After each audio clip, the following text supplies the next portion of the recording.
Natalia, I've waited to go to you because I know this is a big topic and a lot of questions will come from this. So, you know, you have your own family office. You know, I know you have a background in industrial and real estate, and you've spent a lot of time becoming, you know, an expert of sorts in crypto and that, you know, digital asset world. And I know you're on a couple of boards and you really wanted to spend some time talking about that. There's a lot of, I guess, fear is one word, you know, maybe hesitation is another. Some family offices don't want to touch this with a 10-foot pole. You know, talk about how you've become, you know, knowledgeable about this and maybe investing in it in a more risk-neutral way, which it seems like you've been able to do. Yeah, well, thanks for having me here. So my background is a little bit different. I am a second-generation family office. My father formed it in Switzerland. He was in industrial industries most of his time. Now his focus is like oil and gas technology, storage, CO2, without touching actual product, which thank God, which is you know, being in Europe, it's a very good time for that. And you know, when I was 16, I came here to be an exchange student, and my father wanted me to graduate from university. I went to University of Maryland, studied finance, international business, and go work with the well, at that time it was not a family, I was a family business. But after I was dying in a car accident, I decided that I kind of want to do my own life and my own thing, so I stayed here. And I also did not want to just become, you know, his daughter. I wanted to be somebody on my own. And you know, also being by myself in the different countries starting at 16. So I kind of went into my own life. I did a lot of entrepreneurship, had my own online marketing agency in my 20s. I did pretty well, and then, you know, moved to New York. And then in New York, I was, I mean, I really wanted to kind of get my hands dirty and really understand the concept of business. So I spent about 8 years working for public companies in natural resource sector, just, you know, like doing the road shows and just really understanding the industry and what does it take to be a public company, what makes a successful company, what mistakes are made, and then to be able to bring my expertise to other things I was doing.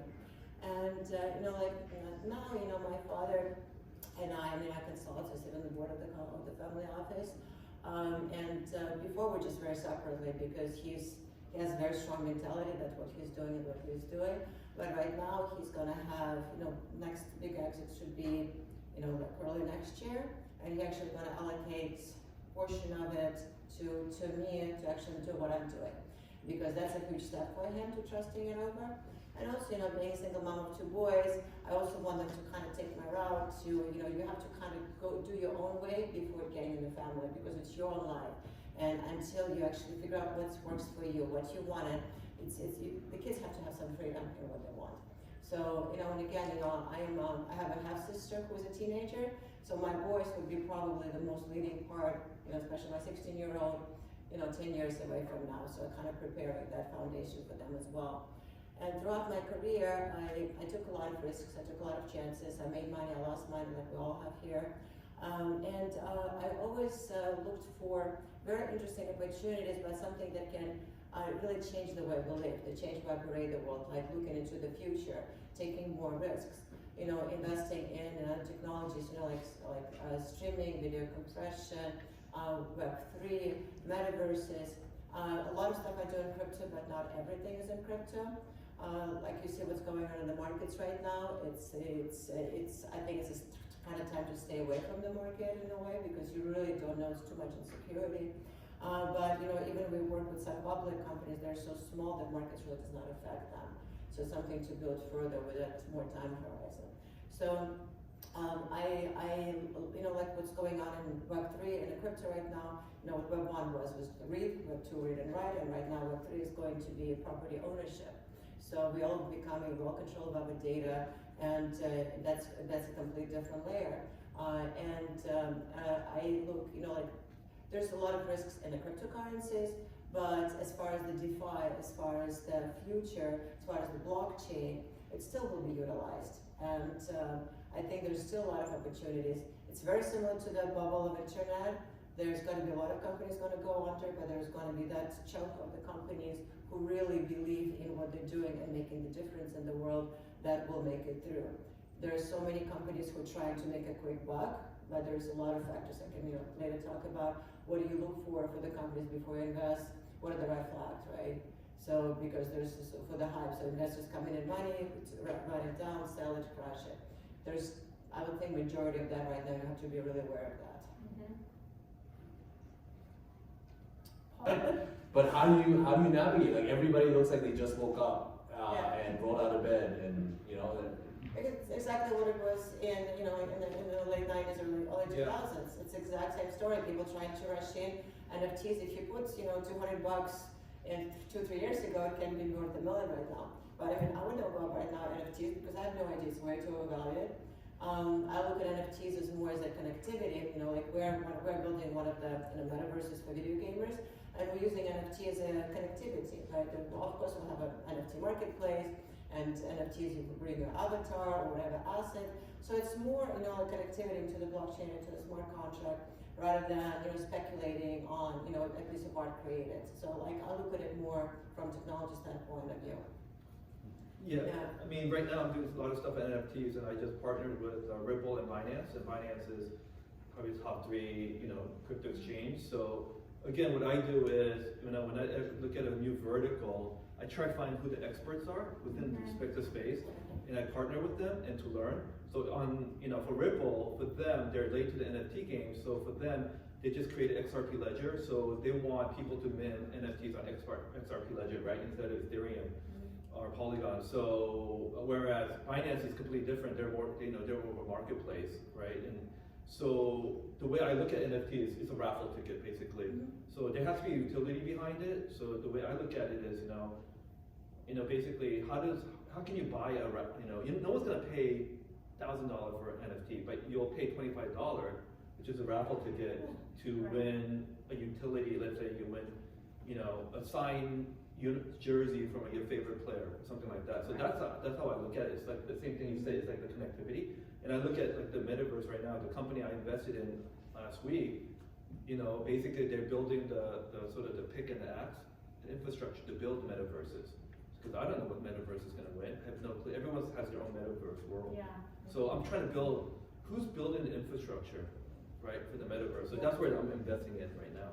That's kind of actually what we're doing. We're creating an infrastructure that will, and we call it multiverse, because we'll plug in with other metaverses as well, but also creating a non-toxic place for video gamers, because everything has to have a feel good. And my son is a 16-year-old gamer, so I understand through him the gaming community. There's a lot of toxicity, so with utilizing crypto into the gaming, you actually do your KYC. If you have your KYC, then if somebody's banned, they're banned. They cannot recreate the profile. So that's why we're gonna have a much more safer environment. Yeah. But also we'll reward them with crypto for just doing daily health tasks, working out, just that you can connect your watch, actually track what you do. So we want to bring the wealth to just making money, but the health and wellness into the metaverse and make it more healthier and be able to influence 3 billion gamers there. But outside of metaverses and just different projects and DeFi, I mean there's such a thing as just regular DeFi. You can utilize crypto for basically getting the free money. You can go to Aave, and their interest rate right now is under 4%.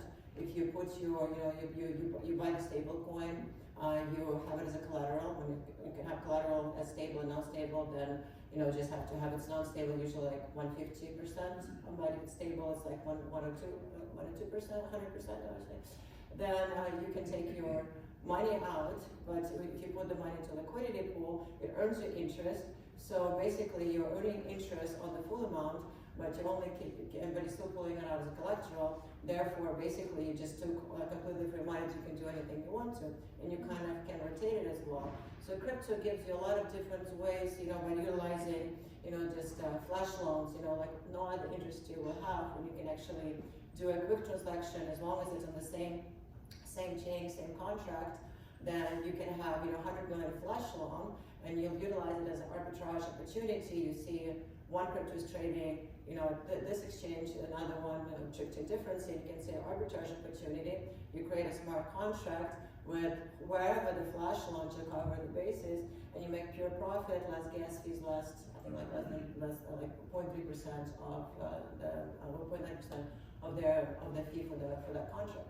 So digging into more DeFi space, there's just so many opportunities to put money. So we have your claim, you can crypto, but also pull out and use this money for anything you want for the project wise. And that's a lot of people don't really understand that aspect of DeFi.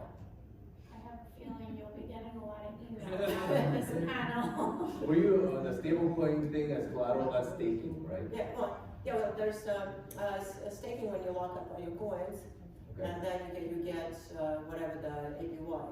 Okay. So you put the money into liquidity pool, where liquidity pool is a set of different coins, and they create different pairs, and then you can basically go and trade. So that's create complete DeFi outside of any centralized exchanges. I want to pause there and just check with the audience. Are there any